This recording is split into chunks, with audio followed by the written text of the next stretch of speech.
ચલો બેટા, તો આ લેક્ચર્સની અંદર આપણે એસિટાઇલેશન પ્રક્રિયા વિશે જોઈએ. એસિટાઇલેશન પ્રક્રિયા એક ઘણી જ મહત્ત્વની પ્રક્રિયા છે અને આ પ્રક્રિયા ઘણી ઇઝી છે દીકરાઓ, એટલે એકદમ સરળતાથી આવડે એવી પ્રક્રિયા છે. જોઈએ, ધ્યાનથી સમજજો. એકદમ મસ્ત રીતે આપણે રિએક્શનને યાદ રાખવાની છે આજે, બરાબર છે. તો પહેલાં હેડિંગ લગાવી દઈએ દીકરાઓ કે એસિટાઇલેશન પ્રક્રિયાની વાત કરવાના છે આપણે. એસિટાઇલેશન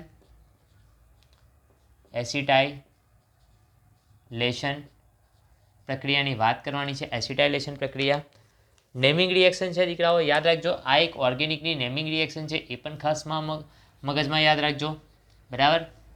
ઓર્ગેનિક નેમિંગ રિએક્શન છે, બરાબર. આ પણ મગજમાં યાદ રાખજો, મહત્વની, બરાબર છે. ચલો, તો એસિટાઇલેશન રિએક્શન કરવા માટે બેટા સૌથી પહેલાં આપણે જરૂરિયાત શાની પડે? તો સૌથી પહેલાં બેન્ઝોઇલ ક્લોરાઇડ જે છે તેનાથી આપણે સ્ટાર્ટ કરવું પડશે. તો બેન્ઝોઇલ ક્લોરાઇડ લઈ લઈએ આપણે, બરાબર. બેન્ઝોઇલ ક્લોરાઇડનું બંધારણ આપણને આવડવું જોઈએ દીકરાઓ ખાસ. તો આપણી પાસે બેન્ઝીન રિંગ હોવી જોઈએ. બેન્ઝીન રિંગની ઉપર C double bond O Cl, આ થઈ ગયો દીકરાઓ બેન્ઝોઇલ ક્લોરાઇડ. બેન્ઝોઇલ ક્લોરાઇડ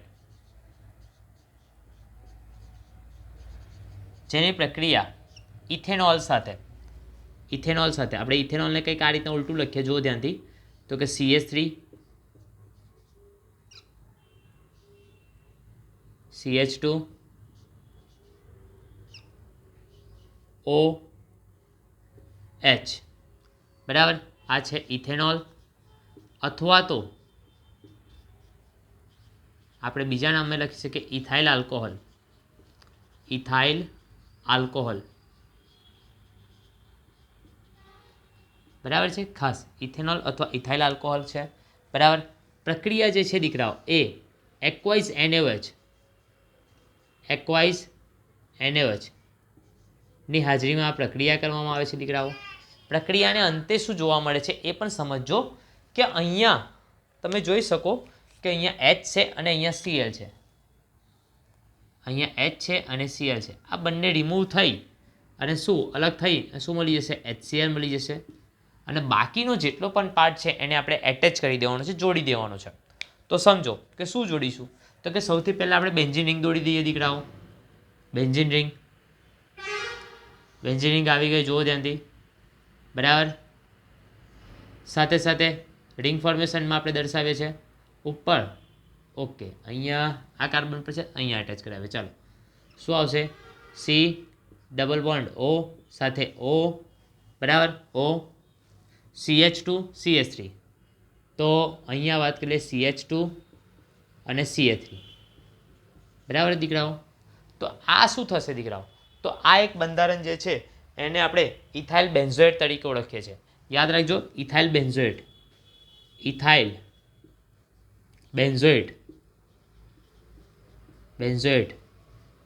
તરીકે ઓળખીએ છે. યાદ રાખજો, ઇથાઇલ બેન્ઝોએટ તરીકે ઓળખીએ છીએ. સાથે સાથે બીજી એક વસ્તુ માર્ક કરજો દીકરાઓ કે અહીંયા તમને AR એરોમેટિક રિંગ છે, સાથે COOR આલ્કાઇલ ગ્રુપ છે, આ એરોમેટિક રિંગ છે, બરાબર. તો અહીંયા તમને એસ્ટરનું ફોર્મેશન થાય છે, બરાબર. તમે અહીંયા નામમાં જ જોઈ શકો છો બેન્ઝોએટ, બરાબર છે. ખાસ દીકરાઓ, તો આ એક JEE નીટ માટે ઘણી જ ઇમ્પોર્ટન્ટ રિએક્શન થઈ શકે છે. નેમિંગ રિએક્શન છે એટલે ઘણી જ મહત્વની કહી શકાય.